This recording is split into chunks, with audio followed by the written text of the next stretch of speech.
Now here is a comparison that a lot of people have done, and a lot of people have speculated about how big of a gap there is between the Shure SM7B and the Rode PodMic. So let's get into it.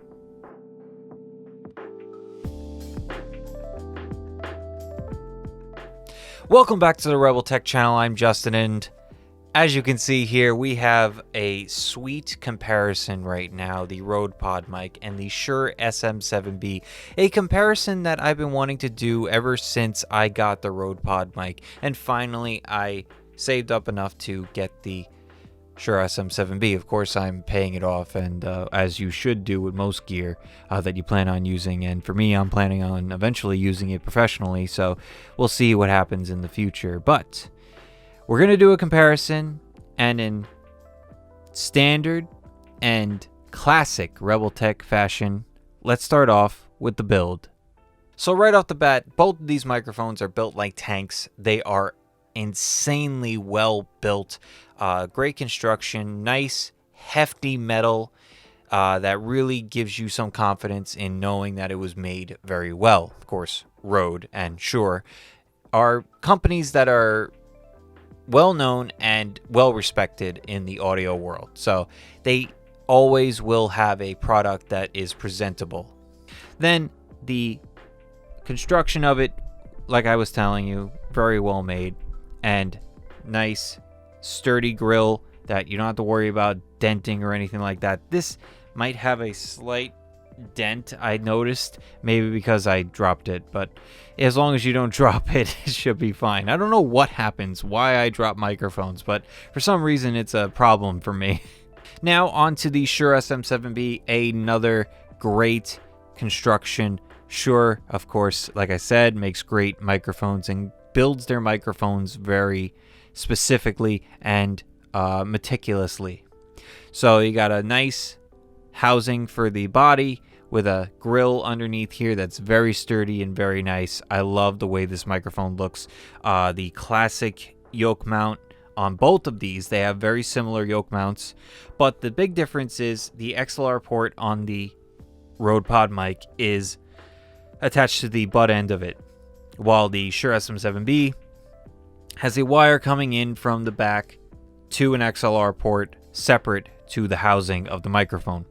If I was to compare those two and give you my opinion on it, I preferred the Shure SM7B. I didn't think I was going to, but I do prefer it because it gets the wire a little bit out of the way, and depending on the boom arm you're using or whatever, you might need an extension tube, which I have a quick release here. Highly recommend getting a quick release, and I had some cheap ones, but I highly recommend getting a 3-pack of the Frameworks, the Gator Frameworks ones. If you use microphones a lot and you switch a lot of microphones like I do, highly recommend it for people using it in stage work, whatever it is. If you plan on switching your microphones, get these. I think it's like $50 for 3, and it's totally worth it. They are made so well. So as far as the builds are concerned, the Rode PodMic is nicer in size, but the weight is a little bit better, in my opinion, on the Shure SM7B. And overall, I think it's really even. Maybe a slight edge to the Shure SM7B because of the XLR port, but pretty much even at this point as far as the builds are concerned.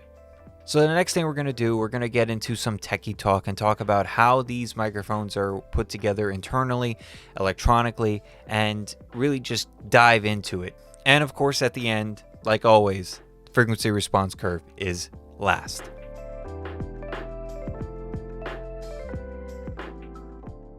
Shure SM7B is negative 59 decibels, while the Rode PodMic is negative 57. And it's interesting because these microphones, when you hook them up, they're completely different in the sense of how the gain is working. It's obviously a lot more sensitive on the PodMic here, but it doesn't seem that way when I use the gain on the Zoom F6 that I have here, and that has about 75 decibels of gain that it adds onto the microphone. I do have a FET head that adds 25 to 30-ish decibels to the Shure SM7B. I didn't even want to waste time just hooking it up because I know that it's going to need it. I probably could get by just plugging it in, and there's plenty of gain to give from the Zoom F6, but it's just easier for me to deal with. So the last thing we're going to do is we're going to get into the frequency response curve and talk about how they are on the chart. Not necessarily how they sound, but how they are on a chart. And of course, let's start off with the low end. So on the Shure SM7B side, you have a natural roll-off, not including the switches. This is the natural curve that rolls off and starts off around 100 and goes down to about 50. But the Rode PodMic, on the other hand, it's pretty flat, going down to about 30-ish. So sticking with the Rode PodMic, it starts to rise up to a peak around 150 hertz and then starts to dip back down as it enters the mid-range. The Shure SM7B, on the other hand, as we finish off the low end, it kind of dips down right around like 200 and then gets to the midsection at a low at 4, so 400. Now, if you were to add on the low cutoff, which is only on the Shure SM7B, the Rode PodMic is just a natural microphone, no switches. When engaged, it starts to roll off around 350 and then dip right off. So let's move on to the midsection, which we'll stick with the Shure SM7B right now. And you can see here, after it dips down, it starts to rise back up and flatten out up till about 4K. And that's your midsection. Really nice for a spoken word microphone. I prefer this microphone with the natural curve. Speaking of the mid boost, if you engage it in the midsection, it's really like a mid to mid-high and high boost, presence boost, if you will.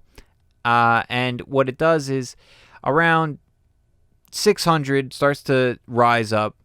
It has a peak and some valleys going through the midsection up to 4,000, which I'm considering the midsection of this frequency response. Now moving on to the midsection of the Rode PodMic, it has a big dip between about 200 to about like 800, with a middle of that valley getting around 500. So this could help scoop out some of those muddy sounds. And then it rises up to a peak around 900, dips back down right after 1,000, and starts to steadily rise up till about like 2.5. And that's about the end of the midsection. So as far as the highs are concerned with the Rode PodMic, you have peaks at 5.5 and 9.5K with valleys in between. That could be a problem, but depending on your voice, I will always say this could be good, this could be bad. Just look at a parametric EQ and you'll understand where your voice lands and how strong those frequencies are in certain places, how you talk. And then, of course, the Shure SM7B, it gets pretty wild as we move into those high ends after 4K. So, I'm not going to bore you guys with the numbers on this because it's just bonkers. It's a lot of peaks, a lot of valleys, but for the most part, I like the sounds. And on the chart, it doesn't look very clean, but it doesn't affect it with the sound. But I do think if you add that mid boost on, which also leans into the highs and a presence boost, for my voice at least, if you have a similar voice like mine or a similar source that you're adding to this microphone, I'm not a huge fan of it. I feel like it's too overwhelming and it's a little much for me. If you saw the Shure SM7B video, I really love this microphone on my voice naturally. Now, as far as my preference for the frequency response curve, just on the chart, not necessarily how it sounds, the lows and the mids definitely go to the Shure SM7B, but the highs go to the Rode PodMic. So if you're doing your math out there, right, 2-to-1 when it comes to these comparisons. So the Shure SM7B has an edge coming out of the Techy Talk. Not like we're keeping score or anything, but just to give you an idea of where I'm at, where I'm thinking, and what's going on in my head when I'm thinking about these microphones.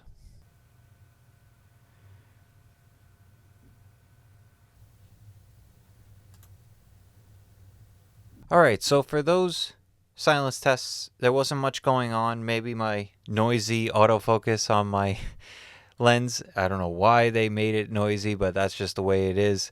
No big deal most of the time. It just could be a problem if it's coming into your microphone. Maybe the fridge. Maybe you heard my little mini fridge. Maybe you hear the fan on my computer. Just all things. Of course, I boosted it in post about 10 decibels. And also, I'm speaking into the Shure SM7B with the low cutoff on right now. So, to give you an example of how it sounds compared to the Rode PodMic, it's probably pretty drastic. I listened to this extensively over the past, like, whatever time I've had it. And it's pretty drastic, I gotta admit. Sometimes the frequency response curve doesn't necessarily show how drastic these adjustments are. So I feel like it's more drastic audibly than visually on a chart. So now I switched on the mid boost, and the last thing we're going to be doing in the studio is a off-axis rejection. Now, of course, we're going to be doing this in the untreated room as well. I don't really bother doing it in the booth because it's fairly controlled and it shouldn't be that big of a deal when you're in there. Also, if you're dealing with off-axis rejection, chances are it's going to be in an untreated room or in a mildly treated room like I'm dealing with here. So in the future, I'll have a better setup and a better studio area, but until that day comes, this is what you got. And I feel like these examples are good because it can relate to a lot of people in their own setups at home. All right, so we're here standing up, strange angle, but trying to spice things up a bit and be a little bit more interesting on this channel. I don't know, maybe people will comment on, oh, I kind of like that angle a little better. Doubt it, but who knows. So for this, we're going to do 90s and 180. I'm about 3 inches away right now, and I'm going to back up a bit to see the rejection from further away. All right, about a foot away from the microphones, and you probably wouldn't be using these this far away. They're both dynamic microphones with a cardioid polar pattern, and this is going to be your off-axis rejection. Well, not really off-axis, but just rejection of further back of the microphones. 90 degrees, closer to the Shure SM7B on stage right, I guess that would be. And this is going to be the off-axis rejection, natural curve on the Shure SM7B, and all natural on the Rode PodMic. Mildly treated room, some masonite, and some wood. Alright, stage left on the Rode PodMic side, 90 degrees.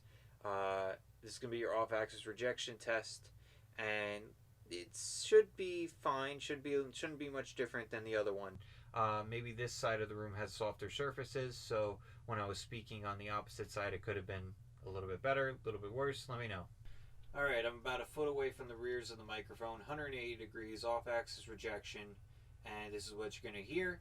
I got a little bit of wood on that side. There's a lot of stuff in the room, so it shouldn't be that reflective, but just know that it isn't that well treated on that wall. But like I said, there's shelves, there's stuff in the way, so it shouldn't be that bad. Natural curve on the Shure SM7B, and nothing going on the Rode PodMic. Alright, I switched off the switches because I'm going to go into the booth now. And we're going to do some tests, see how they are in controlled environments, and see if they could be an option for you as a voiceover microphone. I know the Shure SM7B is used as voiceover as a voiceover microphone. The Rode PodMic, not as much, but it probably could be if you give it a little bit of love on the back end. Same thing with the Shure SM7B. Let me know. And let me know if you do use this as a voiceover microphone. Let's hop into the booth. It's going to be really hot in there, and I'm going to... Oh, man. Patrick Ewing. That just got to say Patrick Ewing in the fourth quarter. That's... If I don't keep up with the sweatband... Not gonna be good. Let's hop in there. It's gonna be boiling. Okay, so we're in the booth right now with the Shure SM7B and the Rode PodMic, obviously.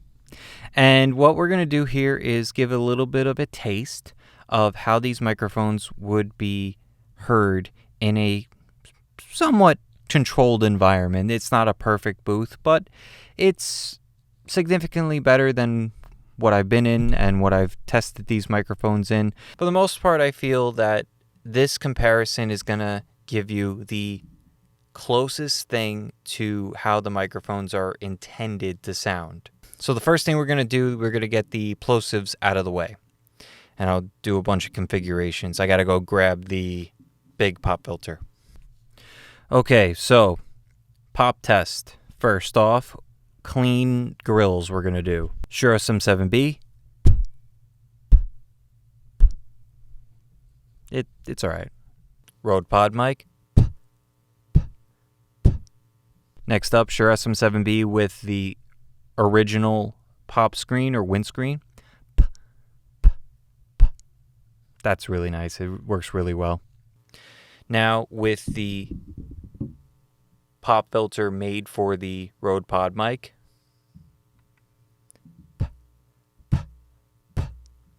Not terrible, but there is a bit of residual like sound there that could be a problem.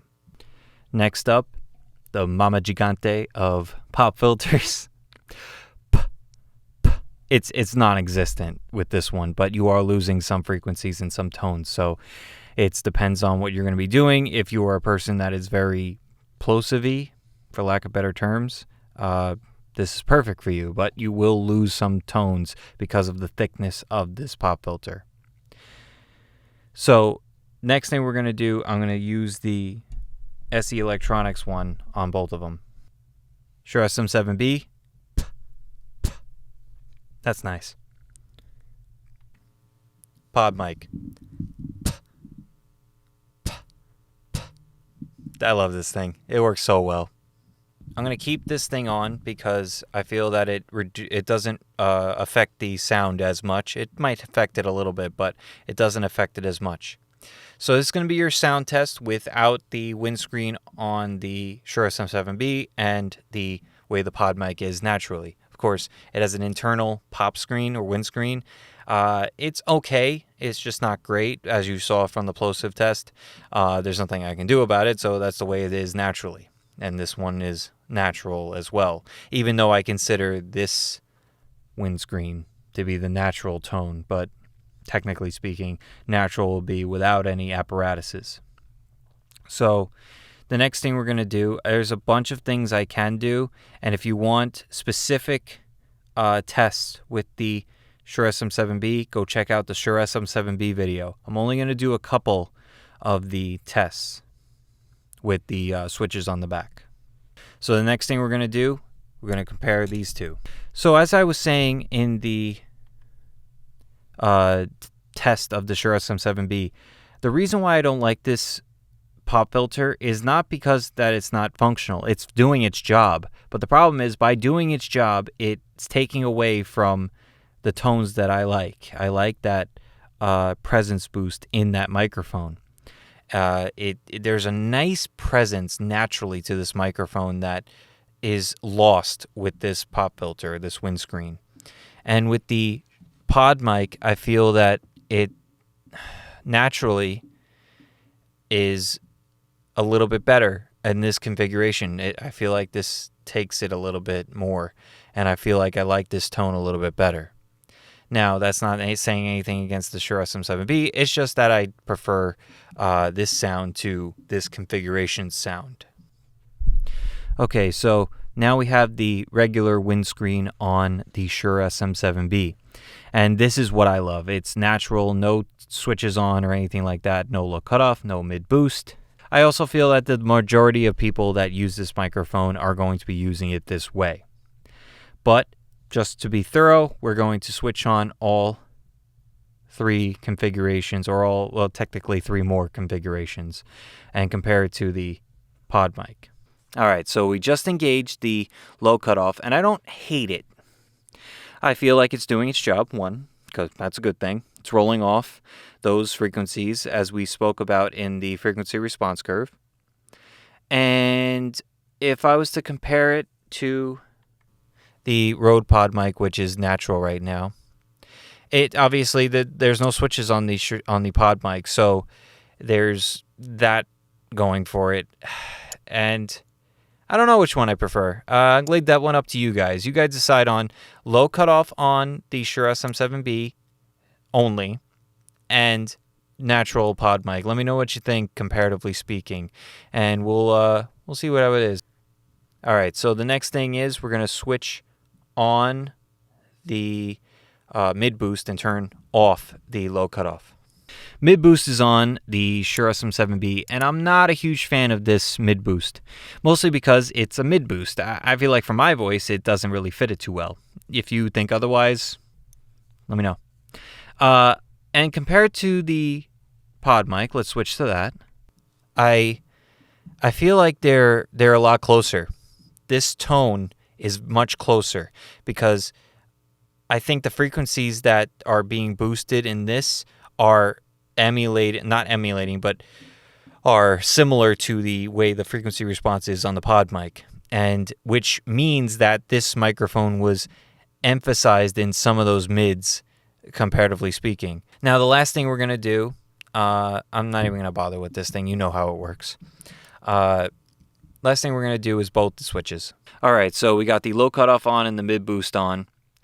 And I just feel like this is old radio style sounding.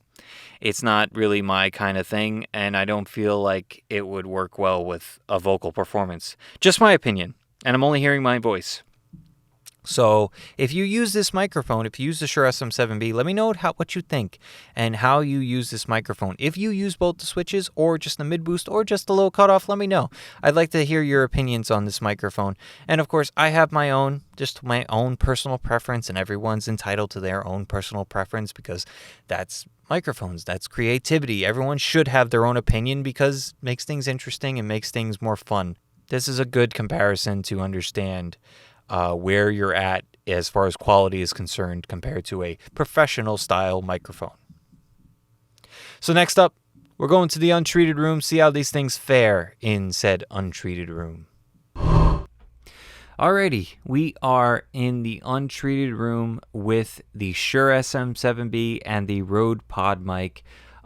Two microphones that are put up against each other a lot, and surprisingly, because they're not the same kind of microphone. I mean, of course, they're dynamic podcasting microphones, but this one here in the Shure SM7B is used for a lot more studio work and been known for being a microphone for very famous artists. The Rode PodMic, on the other side, is a introductory level podcasting microphone.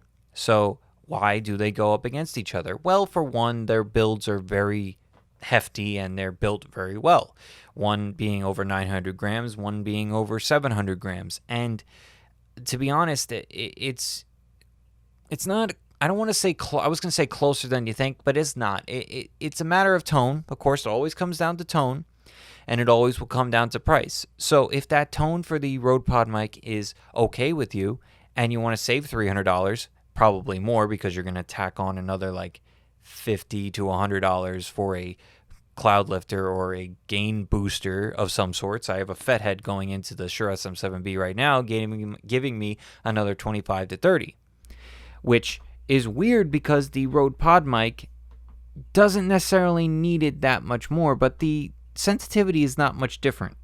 It's up there, but it's not much different.